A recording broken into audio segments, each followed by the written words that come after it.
Guess who's back? It is the host here. It is Team Rai. It's your good old buddy here.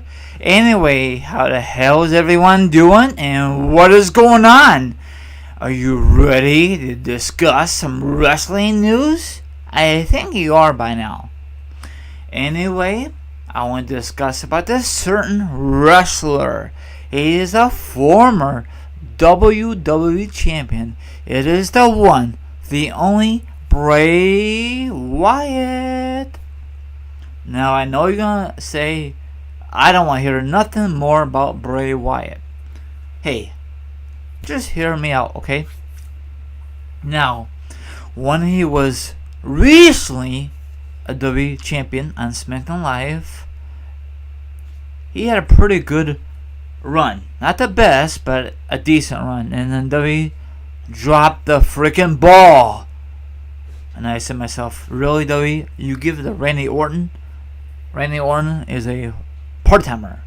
He is. He hardly is on SmackDown Live, just like John freaking Cena. That is very sad what happened to Bray Wyatt.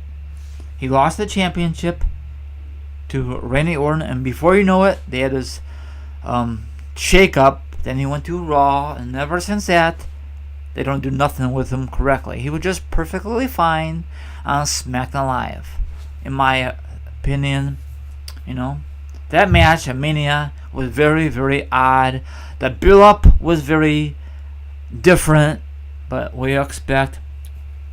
Now, the reason I'm mentioning this, Bray Wyatt mentioned in this article down below, you guys can read it word for word. He says the Undertaker gave him influence in his WWE career. That is badass. Can you guys imagine what Taker had to say about Bray Wyatt? What Bray Wyatt says about Undertaker? That is pretty good.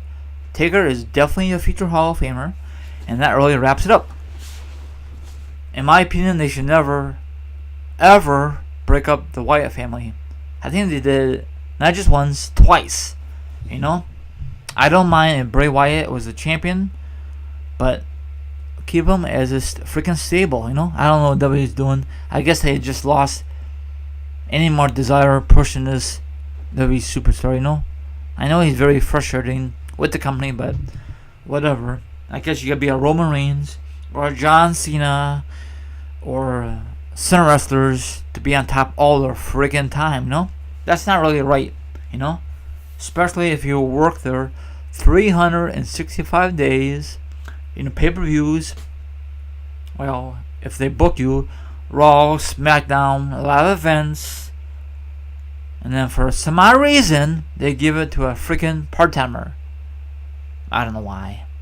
Maybe because of these part-timers like John Cena and Randy Orton had better vibes with the crowd, and I don't know. I'm just not very happy with the WWE creator team, but I'm not gonna give up. I could say my I could spill all my guts about it, and WWE will never ever probably listen to this. They don't give a darn about the fans. They don't.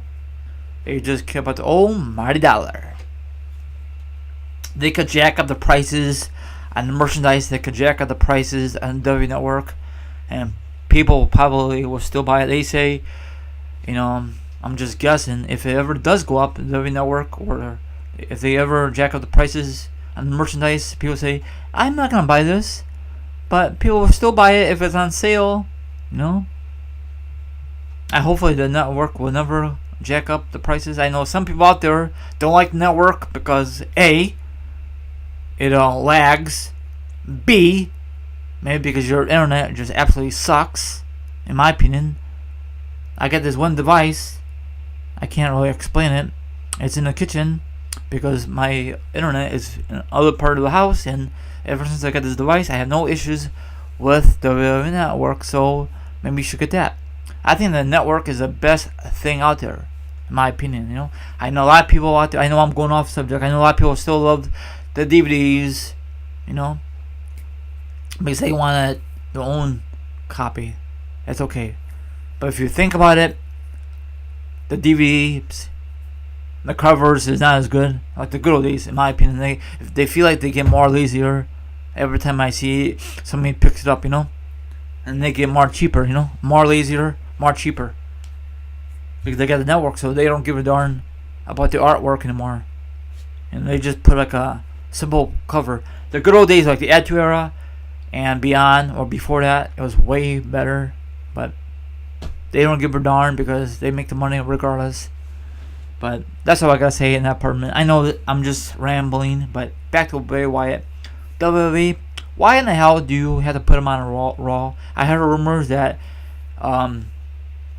he had backstage heat. That's why they put him to Raw. And right now, in my opinion, he's not really a storyline. They put these matches that no one doesn't give a damn. Like, for example, at SummerSlam between him and Finn Balor, there's no build up. They just put a random match at SummerSlam and there wraps it up. Remember the good old days, my viewers? If you my age or younger, you have a build for months and months and months, and you have a great segment, promo. Even a commercial, say headline the main event like Rock, Austin. They don't do that anymore because they don't give a darn. There's no competition. WCW is no longer, sadly but surely. TNA is not really a big threat to WWE or AK Global Force. That is a stupid name for the company, in my opinion. They should just keep it as it is, but different ownership. But whatever.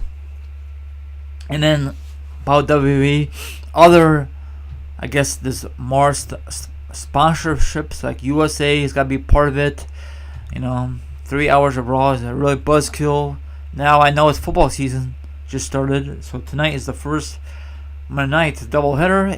Is Monday Night Raw gonna do anything special tonight? Absolutely nothing. They just gonna say, big deal. Ratings we're gonna get our ass kicked in ratings tonight. Big deal. Now this is just my point of view. I don't know why WWE is gonna compare to the NFL. That is two different things: wrestling and football. Two different things, Now, off the record, some people might care about the NFL, the matchups for tonight. Some people may not. For me, I don't care about these matchups. I don't. You gotta have good matchups, Maybe some people do. Some people don't. I might just flip them back and forth if it's a good game. If it isn't, I don't care, I'm being totally honest. But I'm just gonna stick with my guns with WWE. But I guess this is their hibernation kind of season, that they're not gonna put on a big show. They're not gonna put up a big moment or a big return. They're gonna say that for WrestleMania season, and that is not fair. They should do that once in a while, In the good old days, people watch it all the time, especially in the Attitude Era. Everybody keep talking about the Attitude Era. That's the glorious era, or the golden era. I love it all, I stick with it, So what's your thoughts on Bray Wyatt? Is that kind of sad they did not really use him right anymore? And that's not really fair. That only had 3 months reign when he won it at the Elimination Chamber. If that was a one-on-one match between John Cena and Bray Wyatt, John Cena will win that match hands down.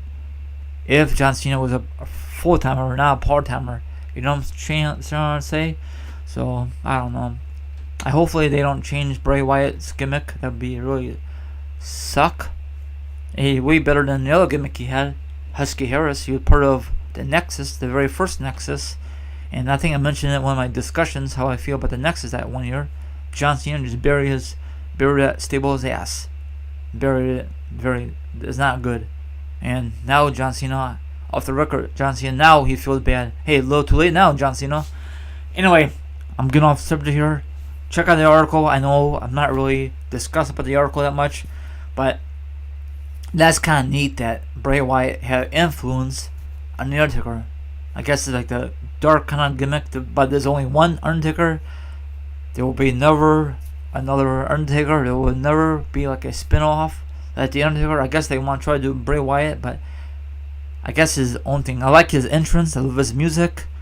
I wish they'd give him a long title run, but I guess WWE just dropped the ball with Bray Wyatt. It's very sad, but that's all I gotta say. If you like this discussion, give it a thumbs up. Don't forget to hit the notification on your freaking phone, the little bell, thingamabob, and I'll see you tomorrow sometime. Have a good one, and thank you very much for listening.